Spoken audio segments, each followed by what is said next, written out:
Hello student, आज 26 सितंबर 2020 को हमारा आज का जो वीडियो है मेरी, उसमें मैं आपको समझा रही हूँ जीएसटी के एडवांटेजेस एंड डिसएडवांटेजेस। ठीक है, कल भी मैंने आपको जीएसटी के बारे में समझाया था, उसमें कैस्केडिंग इफेक्ट समझाया था, कंपोजिशन स्कीम समझाई थी। ठीक है बेटा, तो एडवांटेजेस उसमें काफ़ी हमारे कवर हो चुके थे। लेकिन अगर इसके बावजूद भी किसी स्टूडेंट को कुछ समझ नहीं आ रहा है तो मुझे पर्सनली फ़ोन करके पूछ सकता है। ठीक है बेटा, तो जैसे कि मैंने आपको बताया कि भाई जीएसटी में बहुत सारे टैक्स जो हैं सब्ज्यूम्ड हैं। कौन कौन से टैक्स हैं? कुछ सेंट्रल लेवल के टैक्स हैं, कुछ स्टेट लेवल के टैक्स हैं। जैसे सेंट्रल सेल टैक्स, सीएसटी इसको हम शॉर्ट में बोलते हैं, और वैट सेंट्रल सीएसटी जो हो गया, सेंट्रल सेल टैक्स जो है वो सेंट्रल लेवल का टैक्स है। और क्या है इसको वैट यानी वैल्यू एडिड टैक्स, वैट जो है हमारा वो स्टेट लेवल का टैक्स है। तो इससे पहले आपको एक चीज़ समझानी है कि एक आपका 3 मार्क्स का क्वेश्चन आता है, व्हाट इज सप्लाई। सप्लाई क्या होती है? ठीक है, सप्लाई क्या होती है, क्योंकि जीएसटी में जो हमारा टैक्स लेवी करने का जो बेस है, ठीक है, जो हमारा टैक्स लेवी करने का बेस है वो क्या है? वो सप्लाई है। ठीक है, यानी कि supply of goods, supply of services. ठीक है, तो सप्लाई के स्कोप में बहुत कुछ आ जाता है बेटा। सप्लाई के स्कोप में क्या क्या चीज़ें आ जाती हैं? सप्लाई के स्कोप में आ जाता है हमारा सेल्स आ जाती हैं, परचेज आ जाती हैं, कंजप्शन आ जाता है। ठीक है, और रेंटेड इनकम अगर आ रही तो वो भी सप्लाई में आती है। ठीक है, तो हर एक चीज़ यानी कि हर एक चीज़ जो है उसमें, ठीक है, तो सप्लाई के स्कोप में सब कुछ यहाँ पे इंक्लूड हो जाता है। ठीक है, तो जैसे कि हमारा जीएसटी है, तो जीएसटी भी किस पे लगता है? Supply of goods and services पे लगता है। चाहे सर्विसेज से हैं चाहे प्रोडक्ट से हैं, उनकी सप्लाई जो हो रही है उस पे हमारा जीएसटी लगता है। तो सप्लाई हमारी 2 टाइप्स की होती है, एक होता है इंटरस्टेट सप्लाई, एक होता है इंट्रास्टेट सप्लाई। ठीक है, इंट्रास्टेट का मतलब क्या है? इंट्रास्टेट का मतलब विद इन द स्टेट, यानी कि अगर हमारी सप्लाई हो रही है एक ही स्टेट के अंदर ही अंदर।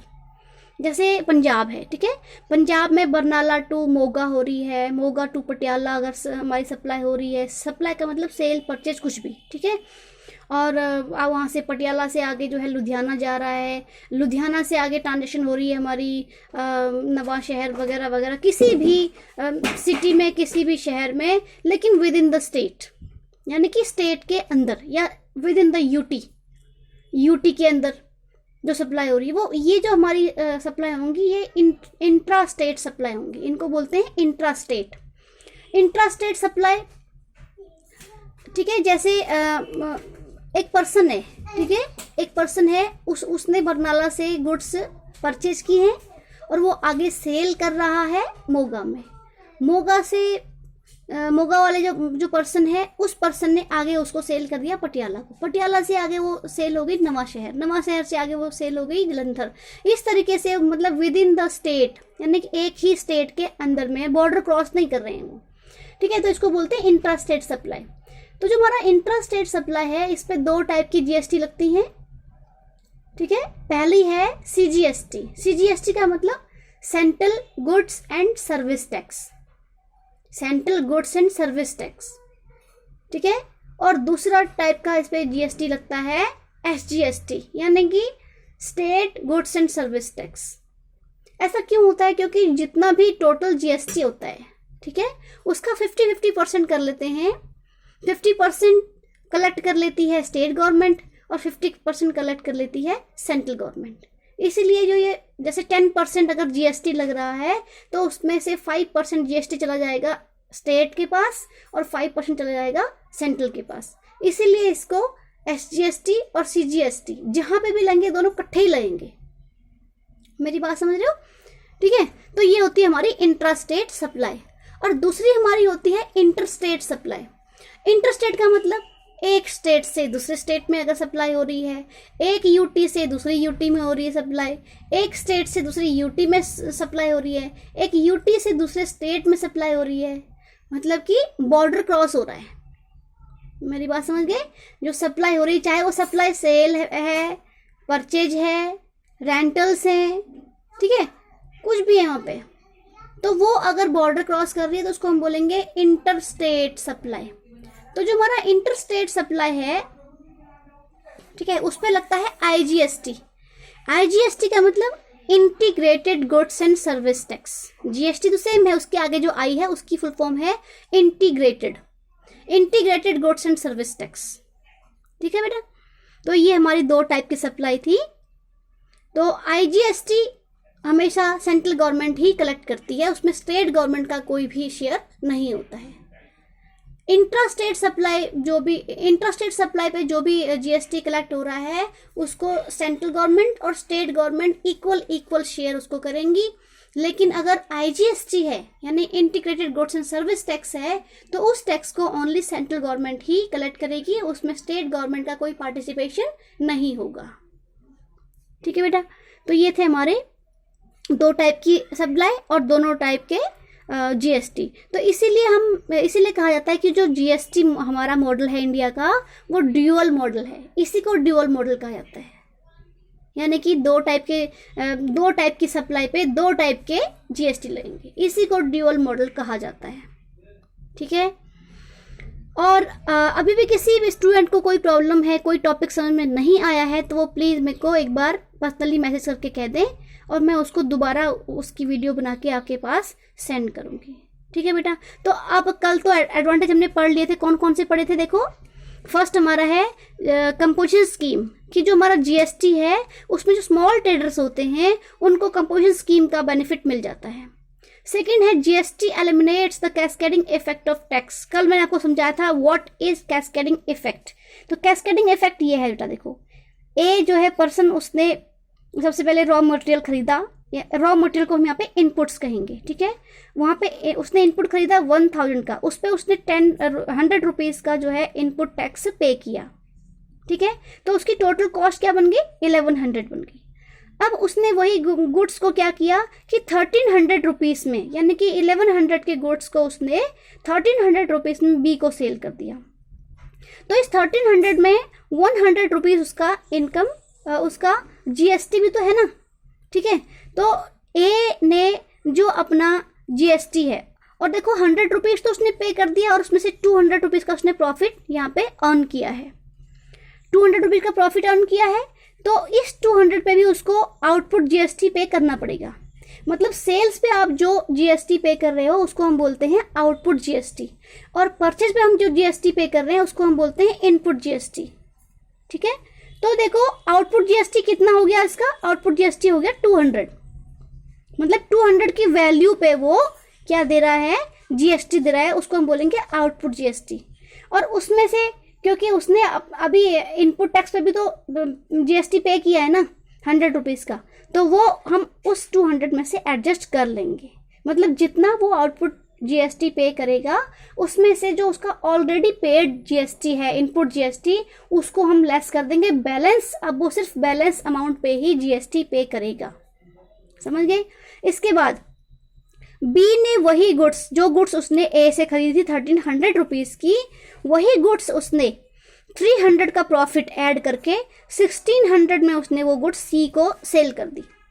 समझ गए? तो सी को सेल कर दी, तो देखो बी ने इनपुट टैक्स कितना पे किया था, माना बी ने इनपुट टैक्स 150 का पे किया था। ठीक है, 150 उसने जीएसटी पे किया था, और उसमें से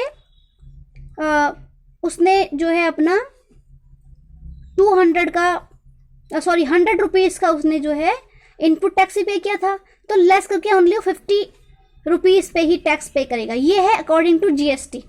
ठीक है, ये आज की कंडीशन है कि आज जीएसटी किस हिसाब से पे करना है।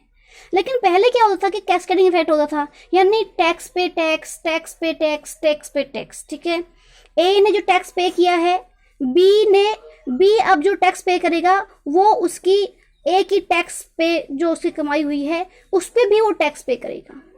ठीक है, तो देखो पहले ए से बी तक जो ट्रांजेक्शन हुई है उसमें 100 रुपीज़ का टैक्स था, फिर बी से सी तक जो ट्रांजेक्शन हुई है उसमें 200 रुपीज़ का टैक्स है, और सी से डी को जो हुई है उस पर 400 रुपीज़ का टैक्स है। मतलब टैक्स पे टैक्स, टैक्स पे टैक्स, टैक्स पे टैक्स, इसको हम बोलते हैं कैस्केडिंग इफेक्ट।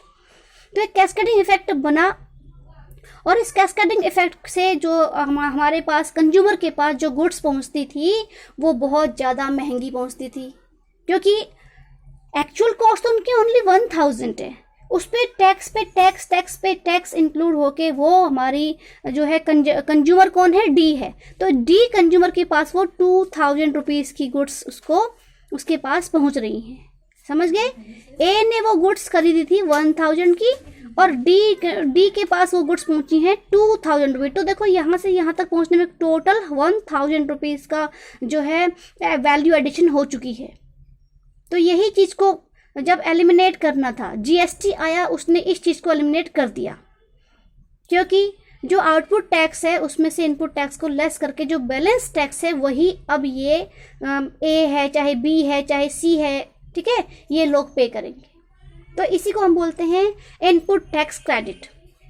तो ये हमको जीएसटी में बेनिफिट मिलता है, ठीक है। उसके बाद है simple and easy online procedure, क्योंकि जो अब जीएसटी है वो विदाउट मतलब ऑफलाइन से तो आप भर ही नहीं सकते हो ना उसको हम ओनली ऑनलाइन प्रोसीजर करके ही इसको हम जीएसटी के रिटर्न को फाइल कर सकते हैं। और उसका प्रोसीजर भी बहुत सिंपल है। जीएसटीएन पे जाओ, जीएसटीएन का मतलब goods and service tax network पे आप जाओ, पोर्टल पे जाओगे, वहाँ पे आपका अकाउंट ओपन होगा, उस अकाउंट में आपकी सारी डिटेल्स भरी जाएंगी, कितना आपको हर 3 मंथ्स के बाद जीएसटी भरना पड़ता है, ठीक है, तो वो जीएसटी की सारी डिटेल्स आपको वहाँ पे मिल जाएंगी। तो ऐसे हमारा सिंपल एंड ईजी प्रोसीजर है। उसके बाद number of compliances is lesser. Compliances का मतलब बहुत सारे इसमें रूल्स, रेगुलेशन, प्रोविजंस इसमें बहुत सारे कम हो चुके हैं। जैसे पहले वाले जो हमारा इनडायरेक्ट टैक्स का स्ट्रक्चर था वो बहुत कॉम्प्लिकेटेड था, अब जितनी भी कॉम्प्लिकेशंस हैं वो थोड़ी सी कम हो गई हैं जीएसटी में। फिर है unorganise sector is regulated under GST. अब देखो बेटा, कल तुम्हें मैंने फिर भी समझा दिया था, आज दोबारा समझा रही हूँ कि अनऑर्गेनाइज सेक्टर क्या होता है। देखो, ऑर्गेनाइज सेक्टर में जितने भी लोग होते हैं, जो भी मतलब अपना जो भी बिजनेस कर रहे हैं या जो भी उनका अपनी लाइफ को अर्न करने के लिए जो भी वो कर रहे हैं अपना बिजनेस वगैरह, वो सारा ऑर्गेनाइज सेक्टर में गवर्नमेंट को के पास नोटिफाइड होता है, ठीक है। लेकिन अनऑर्गेनाइज सेक्टर में क्या होता है कि भाई ये पता ही नहीं होता है कि कौन पर्सन कितनी कमाई कर रहा है, कितनी उसकी इनकम हो रही है, कितने उसके एक्सपेंसेस है, ये कुछ नहीं पता होता है, ठीक है।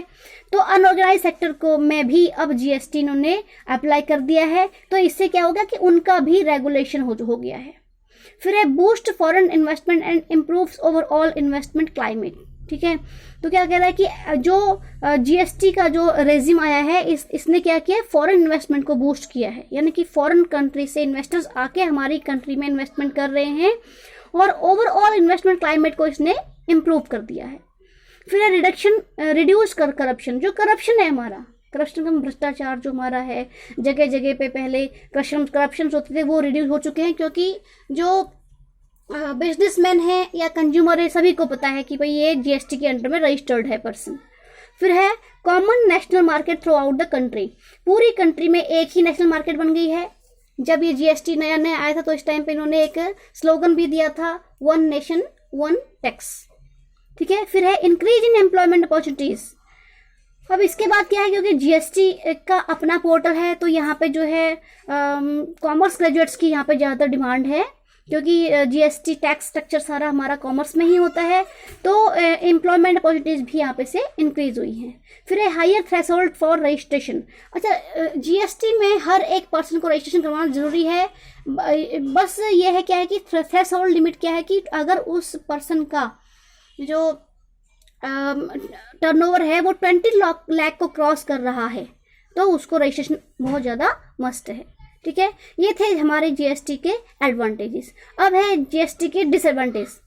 इसके कुछ लिमिटेशंस भी हैं, इसी को हम क्या कहते हैं, लिमिटेशंस कहते हैं, लिमिटेशंस, ठीक है।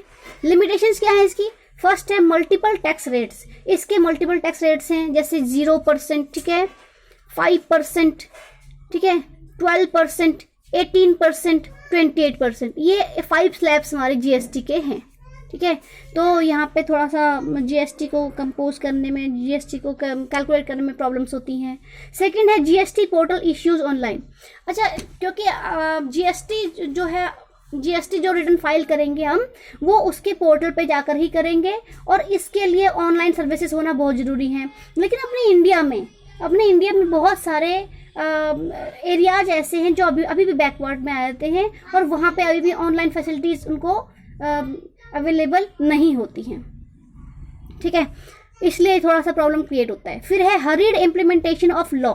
ठीक है, और तीसरी चीज़ क्या है कि जो ये जीएसटी था, ये बहुत हरी का मतलब बहुत ज़्यादा जल्दीबाजी में ये वो किया था, इन्होंने इम्प्लीमेंट किया।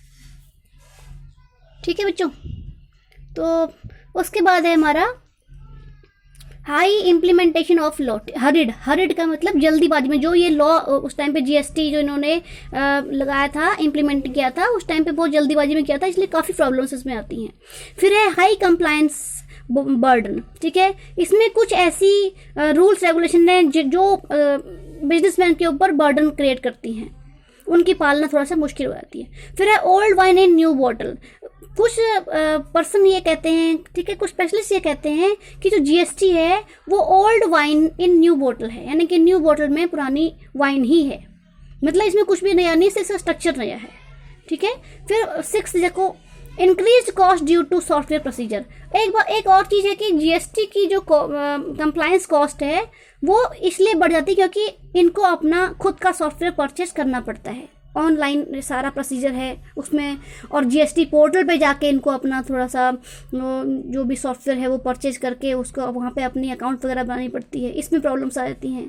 ठीक है, SME का मतलब small and medium enterprises will have a higher tax burden. तो जैसे कि रेट्स हैं हमारे 0%, 5%, 12%, 18%, 28%, तो जो स्मॉल एंड मीडियम एंटरप्राइजेस हैं उनके लिए जो टैक्स बर्डन है वो थोड़ा सा हाई हो जाता है। फिर है इंक्रीज ऑपरेशनल कॉस्ट। ठीक है, ऑपरेशनल का मतलब जो ऑपरेट करने की कॉस्ट थोड़ा सा बढ़ जाती है। फिर है online taxation system. Online taxation system करके ही थोड़ी सी प्रॉब्लम इनको आती है, क्योंकि कहीं पे नेटवर्क मिलते हैं, कहीं पे नहीं मिलते हैं। जैसे तुम लोगों को प्रॉब्लम आ रही है, जूम ऐप हम लगा नहीं सकते क्योंकि कुछ बच्चों की क्लास उस पर लग जाएगी, कुछ की नहीं लगेगी। ठीक है बेटा, तो ये था हमारा आज का जीएसटी के डिसएडवांटेजेस। इसको आप एक लॉन्ग क्वेश्चन तैयार करना, फिर मैं एकदम जूम ऐप पे क्लास ला के आपकी बुक्स वगैरह सारी चेक करूँगी। ठीक है बेटा।